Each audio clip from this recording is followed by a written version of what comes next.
See and hear you, it says. Oh.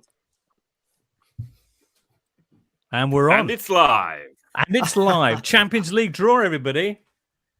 The road to Istanbul or somewhere else if it gets moved again. But this is a special Totally Football Show draw reaction. As you can see, we've assembled the Totally Euro crew. Not sure about your configuration on your screen, but for me, it's Alvaro Romeo up there, James Horncastle over there, Raphael Honigstein down there, and of course, lovely Julien Laurens as well joining us. It is the Totally Football Show Euro crew. We do this every Tuesday. Well, not this, but a podcast about continental football every week. And they are perfectly poised to tell us all about events in Istanbul. What do you think, guys? Champions League sometimes ends in a shootout, but no one's ever quick on the draw. What did you make of the process of deciding the groups? I think Yaya Toure was loving being there because he was taking forever. Literally, even Giorgio Marchetti next to him was like, you could see, come on, a bit quicker. And he was taking forever. And then the pronunciation were legendary. Well done, Yaya Toure. Well, considering what happened last time when they managed to make a big mess of the draw, I think it went rather smoothly. But I was wondering if it's just the third time that Hamid Altintop has actually drawn, because for the third time you go into the Champions League season thinking that the final will be in Istanbul. That must surely be a record. Very possibly, Rafa. Very possibly. Should we just have a quick check on the headlines from the way the 32 teams have been grouped together? A lot of attention on the fact that Bayern, Munich, and Barcelona are going to be up against each other once again, with the added spice of Robert Lewandowski thrown in there as well. You've got City and Erling Haaland and the reunion with Borussia Dortmund. A decent draw for Spurs as well. What caught your eye, Alvaro? Has to be the group of Barcelona, because they are playing against Bayern. Last season, Barcelona didn't make it through the group stage, and I think that there is a lot of pressure for them because they are also playing against Inter. So, it would be a disaster for Barcelona not to go through for 2 years straight. And I also think that the group of Ajax, Liverpool, Napoli, and Rangers offers some special spice. I think that some of the clubs there, they're going to suffer a little bit, but the Barcelona group catches my eye straight away. It's difficult, that one. Okay. Let's start, though, with Group A, which, as you mentioned, features Ajax, Liverpool, Rangers, and Napoli. It's a tough draw for Rangers. No one wants to go there, in a football sense, but it is a tough draw, James Horncastle. It is. I wouldn't write off Rangers when you look at how they qualified for the group stages. Quite extraordinary, particularly that tie against Union Saint-Gilloise. And their run, of course, all the way to the Europa League final, where, but for Aaron Ramsey missed a penalty, they might have already qualified without needing to go through the preliminary stages. Hard to know what we're going to get from Ajax, really, because the team has been deconstructed and reassembled either in Munich or in Salford, because we might see Anthony in the last week of the transfer window go and join Lisandro Martinez at Manchester United and Erik ten Hag. And obviously we've seen Nazraoui, De Ligt, a couple of years removed from his time at Ajax, and Gravenberch go to Munich. They've started pretty well in the Eredivisie with 3 straight wins. And then you've got Napoli, who are really exciting. The team that qualified for the Champions League has been broken up really over the summer, with Koulibaly going to Chelsea, Insigne going to Toronto, and Mertens going to Galatasaray. But the signings that they've made, really good. And so I think this is probably going to be the group that has some of the most attractive football, if not the most attractive football in it. Napoli and Liverpool were paired together in the Champions League group. What was it, 3 seasons ago and 4 seasons ago? And Liverpool, not with the greatest of record against the partner pay, losing both of their fixtures at the San Paulo.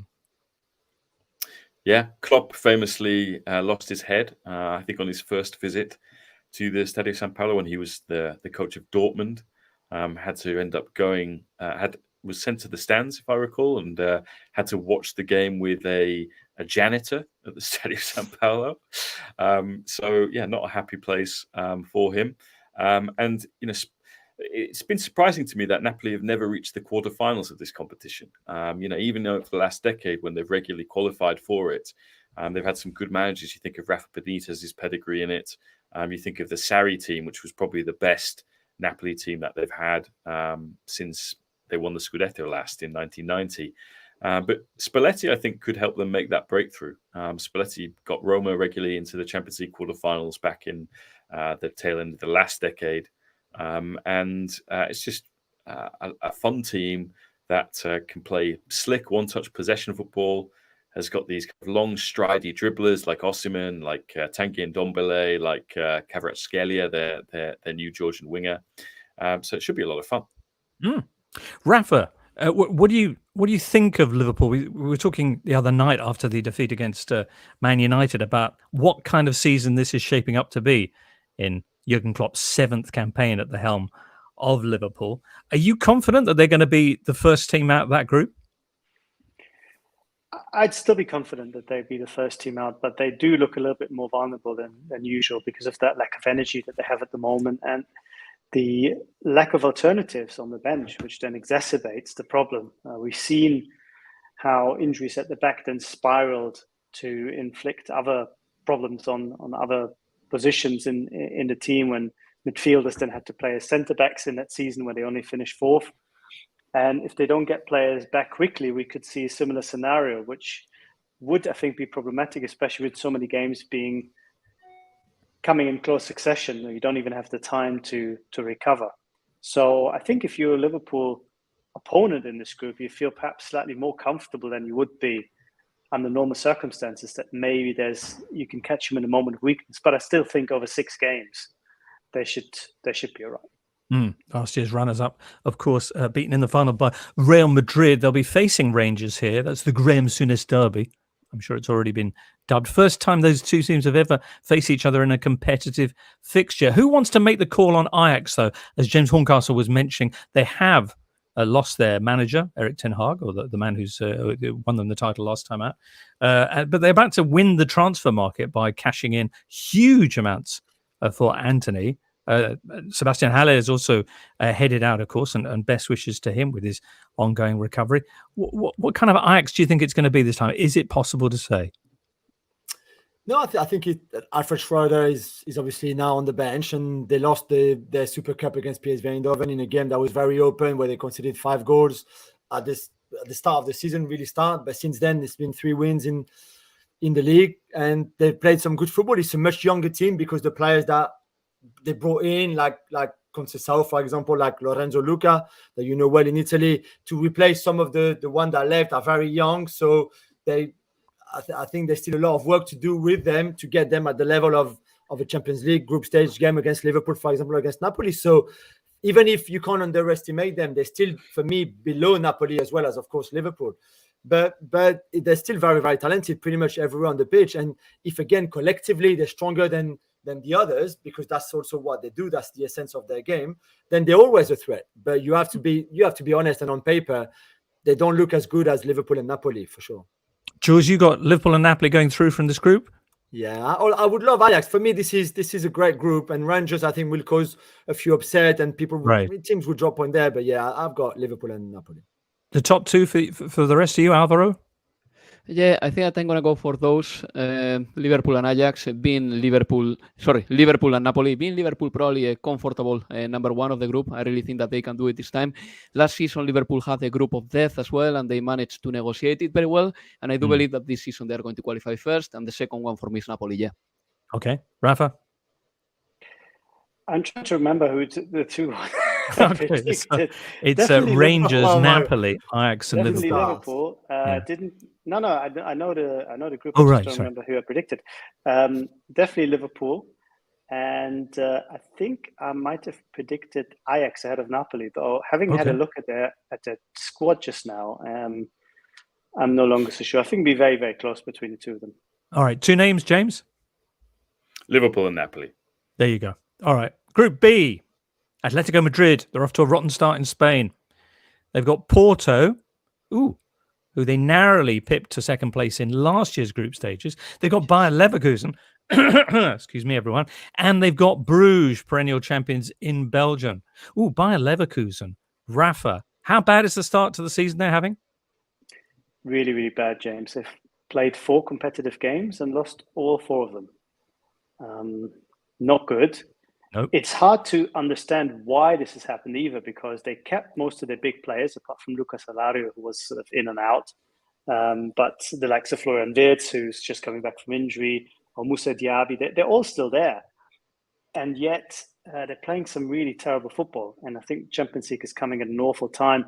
Some people are already in Leverkusen making comparisons to the 2002-2003 season. That was the season after they'd reached the Champions League final and the German Cup final and finished second, and then were so bad that they nearly got relegated and actually had to forfeit almost the second group stage because they needed to concentrate on staying up. I don't think it's quite as bad yet, but again, I think this is not the Leverkusen that was playing so brilliantly the second half of last season. This looks a very different side, and you just hope that the usual mechanisms don't kick in and the club get nervous and maybe get rid of Gerardo Seoane halfway through. It's dire at the moment. Okay.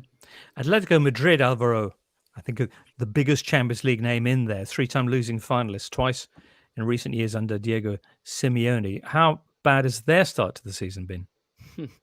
Well, I have mixed feelings about them because they beat Getafe very comfortably 3-0 away from home, and then they lost to Villarreal at home. So, it's still a little bit early to say about Atletico de Madrid, but there are some things that are staging from the last season. I think that the defensive solidity that they didn't show last season is still staging, so they are still a little bit leaky. Axel Witsel is playing as a defender, so that tells you that they've got some needs in there. So he's playing as a centre back in a 3-man centre back, and then up front, the strikers are those kind of guys who are sometimes good but a little bit inconsistent. I'm talking about Alvaro Morata, I'm talking about Mateus Cunha, Antoine Griezmann right now. So it's difficult to predict Atletico de Madrid because last season they were a very, very bad title defenders, and also because in the Champions League they really suffer everywhere. Against Milan, I think that they deserve to get less points than they did. Against Porto, they only managed to qualify in the last game because a player of Porto got sent off. And I think that this Atletico de Madrid, yes, of course, it comes as a favorite in this group, but you cannot take anything for third time now, because at this stage, Atletico de Madrid is evolving, and I don't know what kind of evolution they are having, really. Their defense, as I said before, is not as good as it was with Simeone 2 or 3 years ago. Oh, okay. Has everyone got a chance from this group? Who have you got going through, James Horncastle? Well, Atletico, we've seen them go out in the group stages in the past. Remember 2018 when they were in that group with Roma and Chelsea. I still think they have enough to get through this group. I actually quite liked the partnership between Morata and João Felix at the beginning of the season. Porto are always tricky. They've made some good signings. Gabriel Veron, named after Juan Sebastian Veron, has come over from Palmeiras. I think for me, it's going to be Atletico and Porto. I mean, Bruges have just lost Charles de Ketelaere, and I think that's going to be tricky for them. So, yeah, I'll go with Porto and Atletico. Porto and Atletico, everybody? Yeah, definitely. All I've right. picked Leverkusen just for patriotic reasons. Good for you, Rafa. Good for you. Although you have plenty of chance for success with the German sides, with there being a full 5 of them, one of which is in Group C, which is very much the group of woof this time around. Bayern, Barcelona, Inter, and Victoria Pilsen. 25 European Champions titles in that group. Not sure how many of those Pilsen contributed, but extraordinary. So, let's begin with Barcelona facing Bayern, which always seems to end very, very badly for them, Rafa. Yeah, in recent years, although, Barcelona will be quick to, I think, remind everyone that there were some huge wins for them as well along the way. And that famous win in the semi-final when Messi put Boateng on his backside isn't that long ago.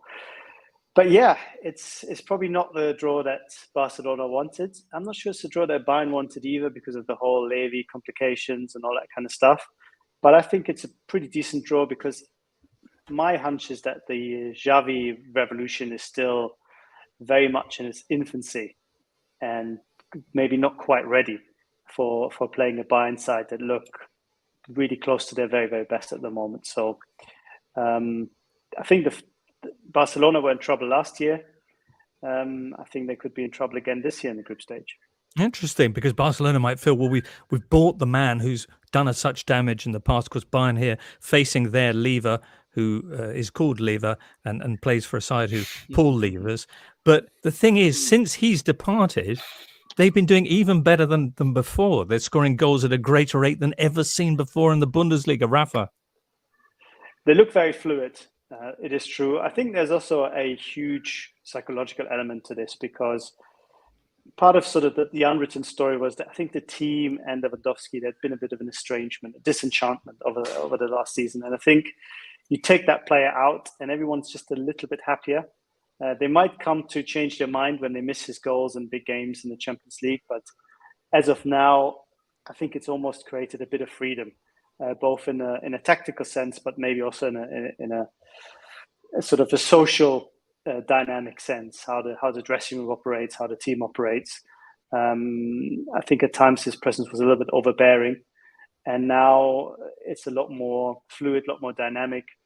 And yeah, it looks very good so far. And if they play as well as they did last year in the group stage, where they won every single game, I think Barcelona and Inter will come in for a pretty difficult time. Barcelona, who were beaten 6-0 by Bayern across the two fixtures in the group stage last time. An astonishing summer for all sorts of reasons in the Catalan capital, Alvaro. They're in a better shape this time, on the field at least? Yes, they are. After 2 seasons that I will qualify as transitional, and I think that I've been very generous, because Barcelona has been at some point in shambles, both on the pitch and also off the pitch. I think that this is the moment. Barcelona has no excuse, really. I'm not saying that they have to beat Bayern, but they have to compete with Bayern. What I saw last year at Camp Nou, when Bayern went there and beat them so comfortably, I think that it was 3-0 away for Bayern, but Barcelona didn't even lay a glove. They just didn't compete. They were just staying at the back, trying to defend, because they had a complex against Bayern. This cannot happen again. Barcelona has no excuse. They have used all the levers, as you said, 700 million for them. They have signed all the players that they wanted to sign, and they are in an infancy stage, as Raphael said, but at the same time, they've got Lewandowski, for example. This is a very veteran striker, and he knows what he's doing. Then they've got players like Busquets, for example, some veterans that they know what they are doing, and the mix with the youth is very good. I think that the best thing that you can say about Barcelona right now is that they've got plenty of options. The other day, for example, they couldn't make it in the first half against Real Sociedad. What to do? We bring out Rafinha and Fati from the bench, and that worked. So Barcelona has options right now. They don't have any excuse, because they've got a terrific team, and all the pressure, in my opinion, is on Xavi. Xavi last season had excuse. He had an alibi. He could make a bad job. This season, he got all the players he wanted, and Barcelona has to go through. Okay. Will Inter stop them going through, James Horncastle? Well, Inter made a breakthrough in the Champions League last year. They got into the round of 16 for the first time in a decade. And I would say that they pushed Liverpool harder than anybody else in the knockout stages, up until the final, where Liverpool lost to Real Madrid. They actually beat Liverpool at Anfield. We're down to 10 men for the final 20 minutes. So really impressive from Inter. Everyone was expecting them to lose one of their star players this summer. That hasn't happened yet. Instead, they've got one back, which is Romelu Lukaku. And there's just so much history in this group. A young Raphael Honigstein in Munich, I'm sure, was probably at the stadium watching Inter play Bayern in 1988 when Nicola Berti ran from inside his own half and scored. And of course, if you go back to the glory days of Inter, the most recent glory days of Hey, hold on a second. What was the second leg? Pay no attention to that. It's okay, Raphael. Oh, you forgot that bit. That bit. But what I'm about to say is, of course, in 2010, when Inter won the treble, they beat Barcelona in the semi-finals in quite an epic game, and they obviously beat Bayern Munich in the final. So a lot of history there, but it's tricky. We've seen Conte's Inter go to play against Barcelona and actually play very well at the Camp Nou for an hour. Lautaro scoring that early goal, and then them not being able to maintain the same performance levels for the final half hour. I think it's a more mature, experienced side. I think one of the things that gets overlooked is that this group of players has been pretty much together now for 4 or 5 years. They've been to a Europa League final. They've, as I said, got into the knockout stage of the Champions League. So yeah, they should be well prepared to face teams like Barca and Bayern. Okay. Bayern and Barca to go through, though, James? I think Bayern and Inter will go through. Okay. Bayern and Inter. Jules? Yeah, I'm leaning towards Inter as well. I don't know why. I think it's going to be 2 great games, and I think Barcelona, like Alvaro said, have a lot of depth in their squad going forward to change the dynamic of a game and qualify. But I like what Inter are doing. I like what Inzaghi is doing, and I think they could just narrowly go through with Bayern. Okay. Rafa? Yeah, I've got Bayern and Inter as well. Bayern and Inter. And Alvaro? I'm going to go for Bayern and Barcelona, but I have to say that if Barcelona drops point early in the group stage, the level of hysteria around Barcelona is going to be massive, and that doesn't help you. Okay. Group D then. We had a shout out for Conte. Second or two ago. He's back with Spurs in the competition. He's got a decent draw, one that perhaps even he might be able to qualify from here in with Eintracht Frankfurt, Sporting Lisbon, and Marseille. Hey, Jules, first of all, tell us about Marseille under Igor Tudor. Yeah, new manager, obviously. Jorge Sampaoli had enough of waiting for new signings. So he said, you know what, you can do this without me. Igor Tudor, who, let's say, how can we say politely, doesn't take any gloves. Is that what you say in English? You know, like it's pretty full on, which I think has been a bit of an issue. Gloves off, exactly. It's been an issue with some players. You already had a bit of a fight with Gerson, with Amavi, with Payet, with Guendouzi. So, but again, this is Marseille, so they kind of used to it. But this is a very good draw for them, and they're very happy right now because it could have been far worse. Of course, Spurs are overwhelming favorite, and they will top the group pretty easily. And if Conte doesn't qualify with that group, may as well give up on football and go on to netball or go-karting, whatever else he wants to do. But for Marseille, they've got a chance. Sporting and Frankfurt are teams that they can compete with, I think. It's also Alexis Sanchez going back to North London, Spurs, which is going to be pretty cool, and Guendouzi too. So, yeah, this group on paper is a Europa League group, let's be honest. But I think there's a lot of interest in it. If it's a Europa League group, it's got the Europa League champions in it. So exactly. Eintracht Frankfurt, are they the favourites, Rafa? No, I think Spurs are the favourites, even with Conte in charge. But it is a group that doesn't have any... Well, the digs against one of the greatest managers of his generation. Right, his Champions League managerial record. You always say yourself you can't do in Europe. So 12 draws. I don't say that. You said that. Oh my God. Okay, so he's had what? Let me just count these up. 12 plus 11, 33, 44 matches in the Champions League. He's won 12 of them. 12. 11 draws and 11 defeats. One time reached quarterfinals with Juventus back in 2013. That Juventus. So that kind of the first season.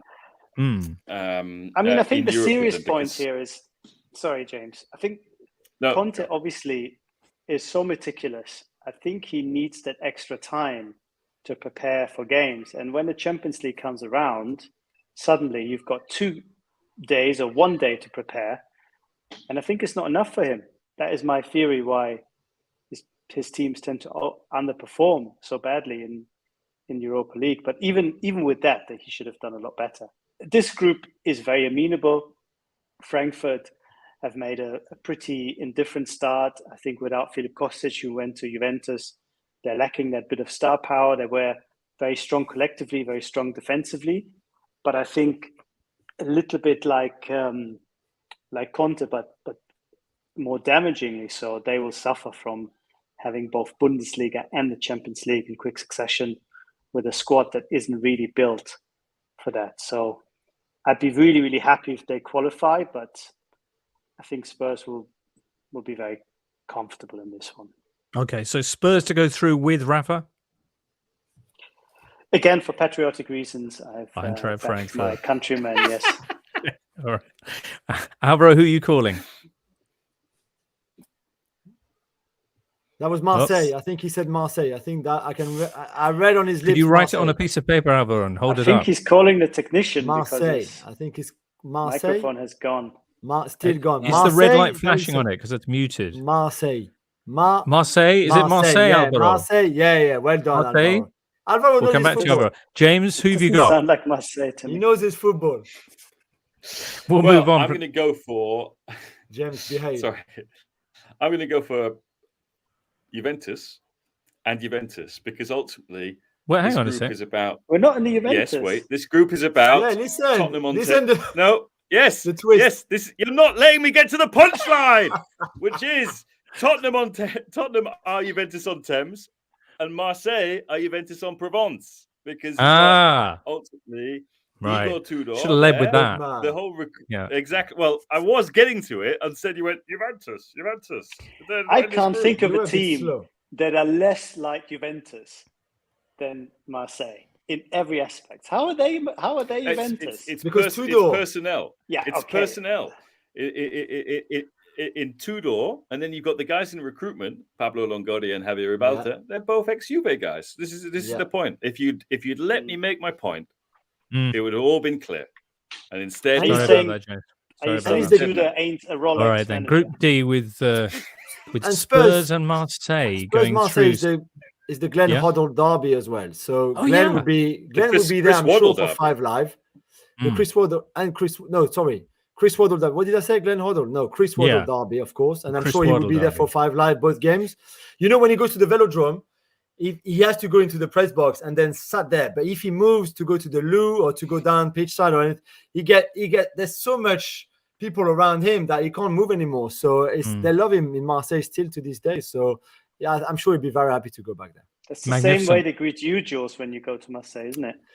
Not so much. I think a few of them over there know my affiliation. Guys, Jules Guys, we're hasn't getting a been little to bit off Marseille in his little life. bit off the point here. Let's just check back with Alvaro. Alvaro, Marseille? Yeah. No. Marseille again, yeah. we could do one of those badly dubbed things with Alvaro speaking and Jules, you Yeah. do Alvaro's Yeah, voice. go on, Alvaro. I don't know.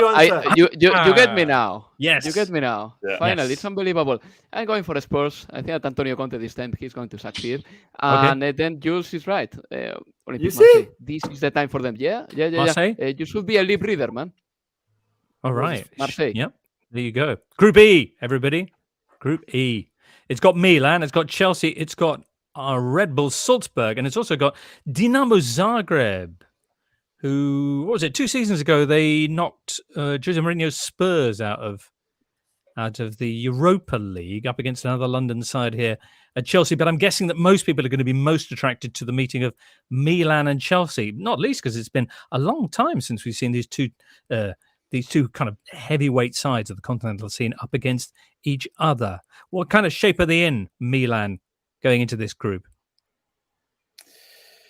They're in good shape, James. They drew at the weekend against Atalanta, but going to Bergamo was a difficult place. And I think last year they were in a group of death. They finished bottom of that group with Liverpool, Atletico, and Porto. It was their first time back in the Champions League after 7. And you could maybe see in a young team that they weren't used to it. But by finishing bottom and not being all together, it allowed them to focus on the league. And guess what? They won the league for the first time since 2011. And it put them in pot 1. And they've got a good draw, I would say. The interesting thing is you've got Fikayo Tomori, who left Chelsea, became a part of that Milan Scudetto winning side, going back against his old club. Olivier Giroud as well. Giroud, who wasn't always fit, I suppose, in the group stages last year. Same could be said for the team's star goalkeeper, Mike Maignan. And at the moment, we've got all this discussion about Raphael, who was the MVP in Serie A last year, big part of Milan's title winning. And are Chelsea going to come with a big offer between now and the end of the transfer window? So lots of intrigue there. But I think on paper, you'd expect Chelsea and Milan to go through, although I am curious to see Salzburg and curious to get Rafa's take on them, because I think they've got one of the best kind of young managers in the competition. They got to the knockout stages last season, and they've got some very good talent, as you know, every Red Bull club tends to have. Rafa? Well, I mean, James is absolutely right. They did sell, of course, Karim Adeyemi, but they have so much firepower still. There's Benjamin Sesko, who's got so much attention. He's going to Leipzig, but only next season. Koita is there. Junior Damu's there. They signed Fernando from Shakhtar Donetsk, Brazilian centre forward. So, yeah, they look good going forward. The question is, can they have Okafor as well? No, Okafor. Can they have the balance? I think that's where they fell a little bit short, not just this year, but also the year before. But Yaisle is really up and coming. I think this is a group where Chelsea and Milan look like the huge favourites, but Milan doesn't have a lot of pedigree in recent years in this competition. And I think Chelsea have some big issues. And if you consider the fact that they still need key players to come in key positions, and it's already the end of August, and they feel to me like very much an unfinished article. And Tuchel seems a little bit impatient and annoyed. You know, with the Champions League coming around so quickly this year, much quicker than usual and in quicker succession, I think they might get caught out in a couple of games. Not enough to not qualify, but I think they'll actually struggle more than they should otherwise do in this group. Okay. Milan and Chelsea, though, you reckon, Rafa? Does everyone agree with that? Yeah, definitely. Yeah. I will say yes. I'm looking forward to seeing also Benjamin Sesko, Salzburg striker. He's been playing really, really well this summer. So, but yeah, I think that Chelsea should be the favorite here. But I would be a little bit worried about the goalkeeper, Edouard Mendy, because he has made a couple of mistakes lately. Once in the Champions League against Karim Benzema with his feet, another one the other day against Leeds United. And one of the big keys of Chelsea has been the solidity. And if the goalkeeper doesn't ooze confidence to the defense, then it is a little bit more difficult. And Koulibaly adapting as well. I think that some defensive structure over there has to be reinstalled in Chelsea. Well, they'll probably have bought a new keeper by the time the Champions League group stages get underway. It's been that kind of a transfer market from the side, from the King's Road. King's Road. It's Group F next. And we've got RB Leipzig, Real Madrid, Shakhtar Donetsk, playing out of Warsaw, and Celtic. Oh, that's a tough draw for Celtic, is it not? Could have been worse. Yeah, but it could have been worse. And I think Celtic have a style of football under Postecoglou, which I think aligns pretty well with what a team needs to do in order to get results in the Champions League. So I'm excited to see them. Parkhead, Paradise. Very tough place to go, James, when that place is rocking. No one's going to want to go there, James. So yeah, there's no, absolutely not. I mean, no one wants to go to Paradise. Curious, isn't it? Yeah, so true. Real Madrid, Alvaro, is this right? 30 years the Champions League's been going. Real Madrid have never failed to make it out of the group stage. Never. And maybe they never will. Because they know how to do it in the Champions League. For them, it's like walking in their home corridor, really. I mean, they know every secret, every corner. And last season's Champions League is a perfect example of it. I mean, when the situation got difficult, Real Madrid was getting out the better version of them. So I am expecting Real Madrid to do very well in this group stage. I think that a player like Vinicius in this Champions League is going to keep on just doing steps forward in terms of evolution. I think that he's up there already with some of the best footballers in the world. He's not a promise anymore. And, you know, Carlo Ancelotti has been named the manager of the year for last season. Karim Benzema, the best player of Champions League last season as well. I think that Real Madrid is equipped to be easily the first in this group, even though we have to remember that last season they had a little bit of dips in their concentration. And for example, they lost against Sheriff Tiraspol at home, which is probably one of the weirdest scorelines I've ever seen. But all that said, Real Madrid, they have both plenty of physicality with Rudiger, with Tchouaméni, who is doing well so far. So I can expect them going through easily in this group. Yeah, definitely. Okay. Rafa, how much of a threat are Leipzig in terms of taking the other qualifying spot? Like every German team not named Bayern, they've had a really bad start this season. Every German team not named Bayern in the Champions League, I should say. They've lost against Union Berlin at the weekend. They only drew the two games before. There's some serious imbalances in the squad, which is strange because usually their squad planning is so good, but they have very few centre-backs, only one right back. The midfield is a bit understaffed, but they have four centre forwards. It's all a bit strange. But there should be a good team there. I mean, you have so much individual quality. There's Nkunku there. There's Soboslai. There's now Timo Werner has come back. David Raum, one of the best young left backs in Germany, joined them.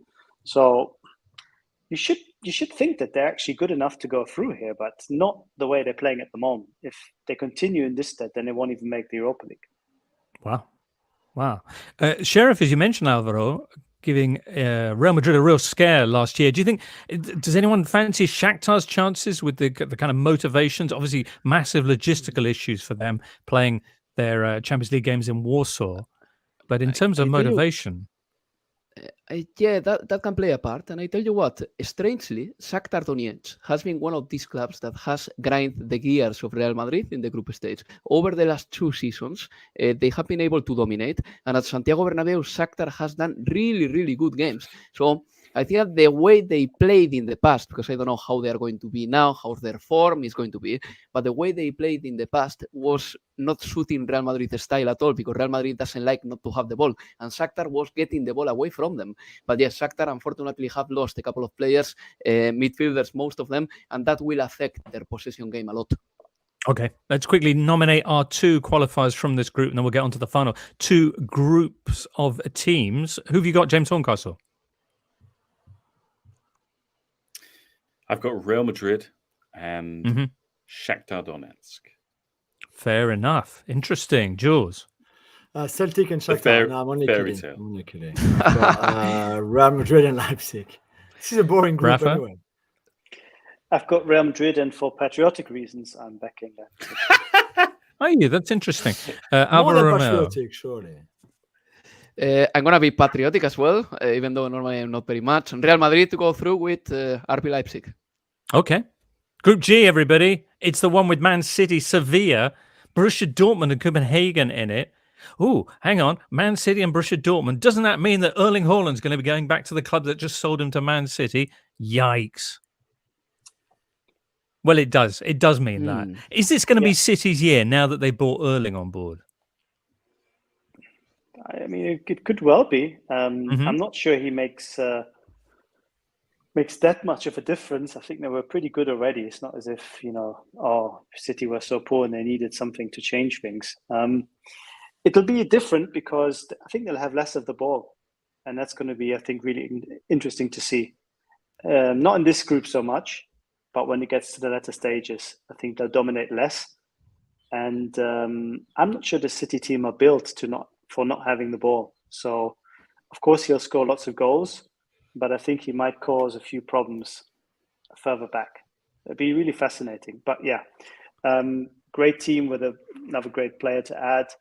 And Dortmund having a really poor time at the moment. They managed to lose a game. They were leading 2-0 with 1 minute to go in regular time against Werder Bremen on Saturday. And some real problems in midfield where Jude Bellingham, I think, is completely left to his own devices with not enough support. I think it'd be tough for Dortmund. I think Sevilla are a very solid side, as we've seen repeatedly. And there was a fantastic game between Dortmund and Sevilla, not last season, but the one before in the quarterfinal, which was super exciting, could have gone either way. So I think it's going to be some excellent games. I think Dortmund will just squeeze through, but I wouldn't be surprised if they don't. Okay, at the hands perhaps of Sevilla. Alvaro, you were gesturing when Rafa suggested that Sevilla were a solid-looking side right now. I'm just a little bit reluctant with Sevilla right now. I think that their away form in 2022 has been really bad. I think that the atmosphere in the camp is not the greatest. Even Lopetegui knows that probably Sevilla in the spring were looking for a new manager, but they couldn't find a new one. And I think that one of the main reasons why Sevilla hasn't been able to be a good contender in Europe over the last 2 years is because they are lacking pace. Rafa referred to that game against Dortmund, and Sevilla was better. I would say that Lopetegui even said that a double leg tire has 4 halves. Well, we were better in 3 of them, but Dortmund just had Haaland, were quick, they could do counterattacks, and Sevilla couldn't just be up to the challenge. And we saw that against West Ham United as well last season. I think that Sevilla is lacking a lot of pace, and they've got many players that they are very similar. The physiognomy of them, Papu, Isco, Delaney, they are rather slow, and I think that this is going to cost Sevilla, especially in Europe. Not in La Liga necessarily, because La Liga is very tactical, but in the Champions League, if they don't manage to slow down a little bit the rhythm of the game, and they didn't know how to do it against Lille, against Salzburg, against Wolfsburg in last campaign's Champions League, then they really suffer. So I'm not too sure about Sevilla, really. I'm not too sure about them. And of course, they have lost two centre-backs like Koundé and Diego Carlos, and it's still to be seen how the new defense is going to work. Crikey. All right, then. So Man City go through, but who goes with them, Alvaro? One name? I'm going to go with Dortmund and Sevilla winning the Europa League. Hey! James Horncastle? Yeah, I like that from Alvaro. That's good. Okay. Jules? Yeah, City and Dortmund. There you go. Rafa, for patriotic reasons, Man City, and why not Borussia Dortmund as well. Group H, then. This is the one that we've all been waiting for because it's got Juventus, it's got Benfica, it's got Maccabi Haifa, woof, and it's got Paris Saint-Germain. Woohoo! There we go. And Vamos. Paris Saint-Germain... Juventus, who also known as the Marseille of Northern Italy. Yeah. Yeah, it's a good point. It's not Juventus's group. Right? Oh, this is Juventus's group, Raphael. Yeah. Now I'm confused. Listen, Paris Saint-Germain, they're not a joke this time. Jules, is this the season when all that suffering is suddenly going to become worthwhile? It might be a bit what the answer Rafa gave on Haaland sort of changing City's fate. It could be, might not be as well. I think certainly what we've seen so far is encouraging, but Christophe Galtier doesn't know anything about the Champions League apart from watching on Canal Plus on television, or maybe he watched the Gold Show as well. But this is where it starts for him. So I want to see him against Allegri. I want to see how he copes with the pressure, with all the expectations. This is a good draw, and they're happy with the draw, and they should be, because again, it could have been far worse. Benfica, with the big Portuguese community in Paris, it's going to be fun. They're always fun, the games against them. Haifa is a really bad memory from 15 years ago, both on the pitch and off the pitch, unfortunately. And then, there's the big Juve and Angel Di Maria's reunion with his former teammates. So it would be good. And Paredes going the other way now, pretty much agreed. So it would be good, but you would expect PSG and Juventus to really top that group. If PSG look more of a serious proposition in Europe this time around, at least based on their early games, are Juve still going to be bringing the banter, though, James? Can we still count on them for some giggles? Look, Juventus, oddly, since their decline over the last 3 years, have found it easier in the group stages. They've started to qualify with 2-3 games to spare under Sarri, under Pirlo, under Allegri last year. And yet they still go out in the round of 6 in draws that you'd expect them to get out of. You think of Porto, Lyon, Villarreal. I think Juventus go into this group stage incomplete. The signings that they've made, high-profile ones, veteran players, brittle players, Pogba injured, already choosing not to undergo surgery, so he's available for the World Cup. So will Pogba even play in the group stages of the Champions League? Federico Chiesa probably won't. Chiesa himself coming back from the ACL tear that he suffered back in the turn of the year. Di Maria had this glittering debut, and all of a sudden it looked like he was going to... Yeah, he's not the same player as Carlos Tevez, but have that same kind of galvanizing effect on the team. He gets injured. And the defense, they weren't expecting Bayern to come in with an offer for De Ligt, and for De Ligt to actually say, yes, I'd like to go. And Bayern play really nice attacking football. Juventus don't. Bayern training sessions are really intense. Juventus's aren't. So they weren't intending to lose him. Chiellini, if Italy had made the World Cup, would still be a Juventus player. So the defense is undergoing a rebuild. And that's usually something that you can always trust with Juventus, that the defense will make them competitive in games. And so going into this double header against PSG with Neymar, Mbappe, and Messi, with Messi, who looks like he's assimilated playing for PSG and playing in Liga, with Neymar on form. It's frightening, really. I'm not particularly confident for Juventus. And likewise, with the Benfica, ordinarily you look at that and you say, yes, Juventus would get 4 to 6 points out of that. But I think with Roger Schmidt and the start that he's made, I mean, in qualifying for the group stages, they've been really impressive. They've scored lots of goals. They play a kind of pressing style, which I think is the kind that unsettles Juventus. So, I mean, as much as Allegri's always qualified for the knockout stage of the Champions League, I'm a little bit worried. Benfica, who were surprise quarterfinalists last season, pipping Barcelona to the knockout stages, then beat Ajax in the last 16. They've lost Darwin Nunez since then, of course, but they have made a brilliant start under Roger Schmidt.